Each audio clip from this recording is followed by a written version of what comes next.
welcome everybody to the Area Plan Commission meeting. We'll start with the Pledge of Allegiance. I pledge allegiance to the flag of the United States of America and to the republic for which it stands, one nation, under God, indivisible, with liberty and justice for all. I'm John Merson, to my right. Second up, Ashley Elliott. All right. For APC. Tad Brainer, member. Matt Johnson, member. Bob Clutter, the attorney for the Plan Commission. Jay Schomburg, member. Nicole Schell, Executive Director.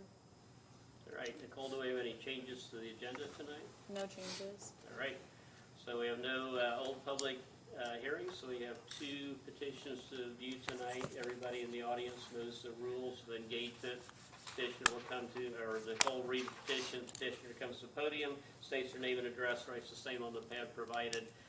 You can say that Nicole did a fantastic job, or you can embellish her report. After that, we open it to the public for any comment. If they want to speak for or against the petition, then the petitioner has an opportunity to discuss anything further. We close the meeting to the public, open it to the board for discussion, and then a vote. So, petition number one. The first petition is a special exception and variance with minor residential subdivision, docket number 25JA-7M-271.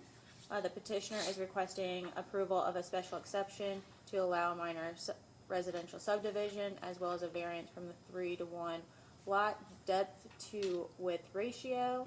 The subject property is zoned agriculture, contains 114.5 acres, and is located at 10110 West, 300 South in Jackson Township.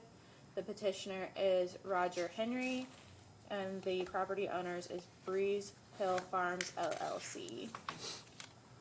The petitioner has provided a parcel map as well as a brief property description. The original tract has already been divided into 2 lots, and they would like to create 2 additional lots for residential use. The Technical Advisory Committee reviewed this petition at their January 7th, 2026 meeting. The real only comments were provided by the surveyor's office. They need a drainage permit. The health department noted that they need a septic and well permit. Highway noted they needed a driveway permit. The staff recommendations were provided by Deb, and they state staff recommends that the BZA approve the special exception, which they did, and the variance, and that the APC approve the minor residential subdivision with the following conditions. 1, all TAC comments are addressed. All right, Kyle. Kyle Henry, I reside at 7044 West, 425 South in Jamestown. Nicole did a fantastic job. Just looking to build a house for me and my family on the farm, so. All right. Is there anybody here to speak for or against this petition? Seeing no one approach the podium, close the meeting to the public, open the board for discussion. Tab. This is going to be unusual. I have no comments. Just Matt, I have no comments either. Shay, No questions? motion. Make a motion, we approve the variance, the minor subdivision, residential subdivision, with, as long as they address all the TAC comments. Okay. Been moved. Second. Been moved and seconded. Any further discussion? All in favor say aye. Aye. Thank you, Kyle. Thank you. Number 2. you can leave if you'd like. You don't have to stay unless you want to watch this meeting, young man. It's a good one.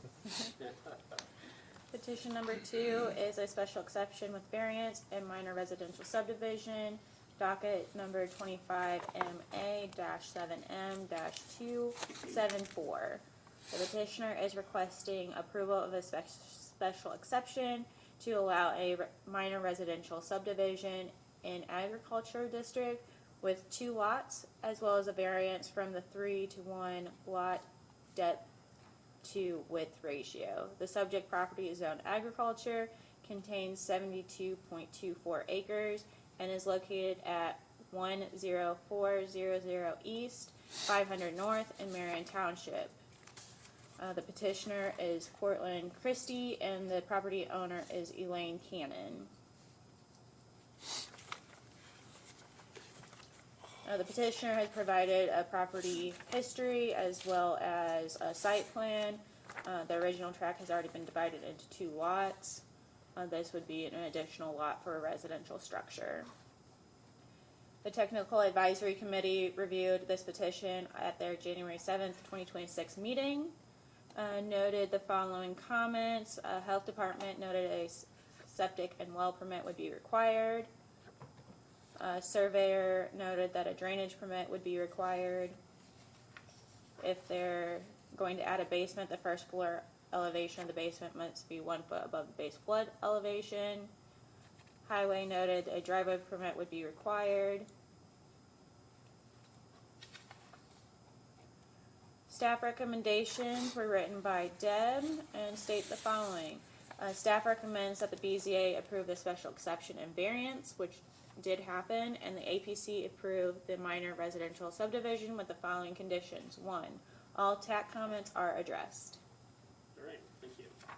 Hi, I'm Jim Swift. I'm representing Court Christie, 130 West Main Street, Robertson, Indiana. Court is a firefighter in Noblesville, and he's on duty tonight, so he can't make it. He wants to build a house on 4 acres. The nearest house is his aunt, his great aunt's, who's selling them the land. That's where they're from, and he wants his own house in the general territory of where his family's from. That's all. All right. Is anybody here to speak for or against the petition? All right, seeing nobody approach the podium, we'll close the meeting. Public, open to the board. Tab. No questions, comments, or concerns? Matt. No questions. Jay. Same here. Right, motion. Motion we approve 25 MA 7M 274 with the recommendations for our new area planning executive director. I second. All right, been moved and seconded. Any further discussion? All in favor, say aye. Aye. All right, thank you. Thank you. All right, violations report, anything, Bob? No, sir. All right. Can we use that for a discussion topic real quick? Is that possible? Violation, no, absolutely. So, with violations, how are they approached? How do we approach those? So I'm gonna give an example of Pittsboro Lebanon Road. There's a barn that was constructed down there. I'm pretty sure that there's no residence, or there wasn't a residence when it was constructed, and there is a massive pile of railroad ties, and I mean massive.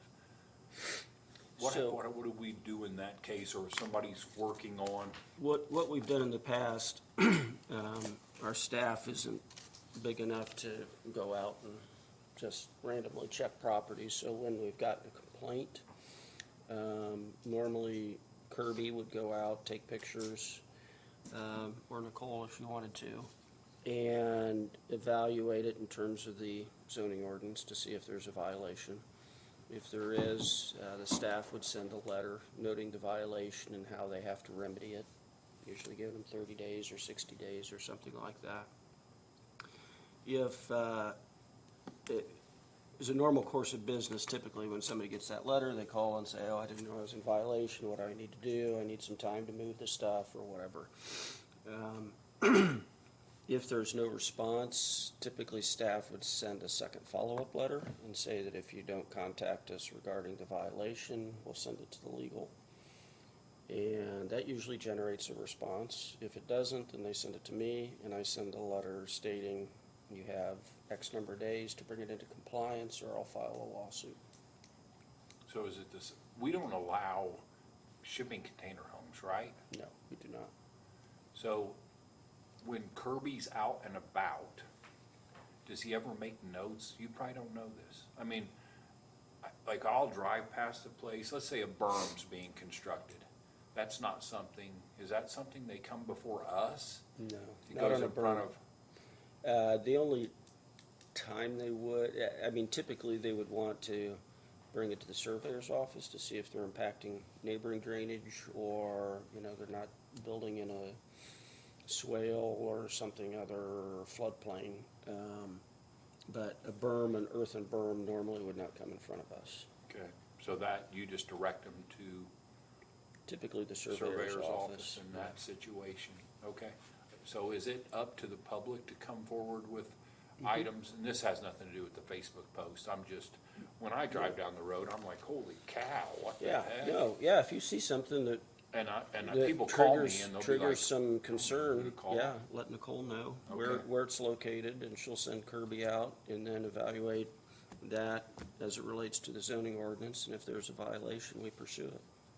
And Thank you can have a shipping container home in Boone County, there's nothing that says you can't. you can't, As long as If it it's been meets inspected. It meets construction standards. Yes, if it meets construction standards, yeah, but I mean, in terms of just, is there a time frame for that? Can you just like, I think I have one in mind, I'm not sure. I drove by and I was like, what is that? Where they have like 2 or 3 shipping containers like stacked on top of each other. on 75. 75, And I'm probably like, that what's means. happening right now? Kirby's been out there, Okay, and they are not being lived in. They're just for storage. He's looked at them and he's talked to them, and I guess the guy is a woodworker and stores a lot of his okay. wood and That makes materials sense, in I there. guess. Maybe not stacked on top of each other, but As long as it's not a safety hazard, and it's under, what's our height limitation, 35 feet? As long as it's under 35 feet, and it's, you know, and they're attached to each other so that it's not a safety issue, then there's we no just be prohibition. thankful he's not our neighbor. Yeah, no, Kirby's been out there. He went out there when was it, Ashley, last summer? Probably. Yeah. Might Might have been last spring. I'd say 9 months to a year. Yeah, it was last spring or summer. He was out there and talked to the guy. So. Like the berm on 200, I'm like, I don't know who that is, but it just keeps growing, Yeah. and I'm like, because we had an issue with the berm a long time ago. Yes, we did. That was a And little different crazy. issue.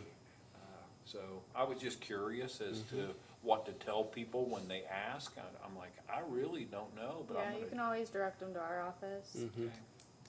That sounds fun. Anything come of the cement dumping on the creek?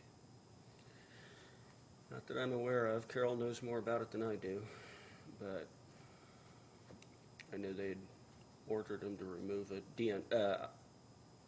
IDEM had, but I don't know if they've actually followed through on anything. The state got involved in it, so Carol was kind of hands off at that point, but I know she had some contact with somebody there. Can we revisit this next meeting so we don't forget that concrete dumping? Because I forgot about the concrete dumping. I'd like to see if. Maybe we get some information on whether it's grown or not grown. I don't go past there or anything, so. I was curious too. I know that Carol had some conversations with, I think it was IDEM, because he was claiming it was clean fill and it wasn't. But, That way we leave That's- the little people something better than what we've got. but yeah, Carol would have more information on that than I do. Thank you. Any other questions or comments on violations? All right, approval of the minutes, we can do this in one motion as long as no one has concerns about any of them. We're caught up. Okay, Matt? No, Dan? I don't have any concerns. A motion, we approve the minutes as submitted. Second. Move in second, all in favor, say aye. Aye. All right. APC rules of procedures, Nicole? Yeah, you have a draft. I made a few modifications to the original, mostly just to make it easier on going forward. I took out the membership table. That's not typically how I've seen the composition listed. Because if you include member names, then every time a new member comes on, you'd have to amend your rules of procedure, which makes it more complicated. So I just put in how the membership is according to Indiana State Code. That was primarily the major change. The other one I took a look at was the process of the meeting. And I made a few modifications to time restraints. In my experience, most public entities are now only allowing 3 minutes, which is plenty of time for somebody to get their points across. Keeping in mind that our meetings are not Q&As between the public and the petitioner. It's Q&As between you and the petitioner, but then comments should be directed towards the board. So in that time frame, they should have enough time to get their points across to the board. I did allow the petitioner more time, 10 minutes for their initial petition, and then 5 to answer any concerns that came up from the public. So that's the time they can interpret what the comments are, or if they direct the questions to the board, then that gives them the chance to answer it. Those were the only main changes that I made. Everything else that Deb had drafted originally looked consistent to what I've seen other groups do. Any discussion? Who's gonna be the timekeeper for the minutes? Well, We did not specify in the rules of procedure. I wanted to make sure that we had the availability, so it can be really anyone. I suggested to John either Ashley or I do it. It seems to be easier for staff to do that, or if we're missing, I'm sure Bob can time people easily. Does it still allow the chair to have discretion to allow them to continue? Yes, unless the quorum of the board disagrees. Yes. as I pointed out, I'm not a fan of the time thing at all, but I'm not gonna die on that hill, but, I just think, if you watch a couple of other county board meetings, it's wildly hypocritical, that they wave the red folder at some people and other people ramble on. Yeah. So if you're gonna have a rule, you need to follow that rule. Follow it But for everybody. There's Yeah. enough suppression of free speech in the United States right now without us feeling compelled to weigh in on that, in my personal opinion, so. I don't know if we've ever had anybody, besides me, and I'm on the board, go past the 3 minutes except for the solar moratorium. And I felt like some of that was just, Well, and that was a little different because that was, an ordinance revision, and rezonings are ordinance revisions too, but they're usually focused on one particular parcel of property rather than countywide. So, and, John, much to his credit, has always been very willing to allow people to speak, whoever, and as much as they want, and I think that's great. So I think I view it more as a fallback for, and not that this happens very often, more so at commissioners or council meetings, but people just get up and talk about things that aren't germane to what you're doing. Correct. agree.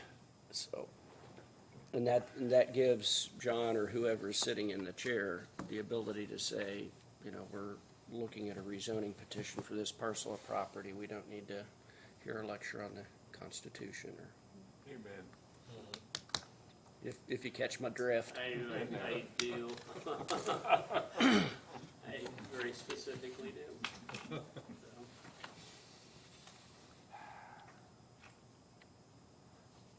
I motion to approve the new Area Plan Commission rules and procedures as presented. Second. Moved and seconded, any further discussion? Got anything to say, Jay? No, even though we've never had a filibuster, I think it's not bad that we have something in place for the slow-talking people, maybe like myself. 3 minutes might be pushing it, but again, if you have discretion to let it go, I'm fine with that. for at least the next 10 meetings, we'll probably let it go. All right, been moved and seconded, all in favor, say aye. Aye. Okay. Anything else, Nicole? The only thing I wanted to let the board as well as the public know, next Wednesday, February 11th, from 6 to 8 p.m. at the Fairgrounds in the Farm Bureau Inc. Community Building, we're having an open house for the comprehensive plan. HWC is planning on having boards showing the vision, goals, and priorities that they've drafted, and wanting to get community feedback on those. There's also going to be a brief presentation to go over those starting at 6:30. Great. And Bob, you say you're gonna contact Maria tomorrow? I will call her tomorrow to see if we can have her, somebody there, and interview Adam or you or whoever.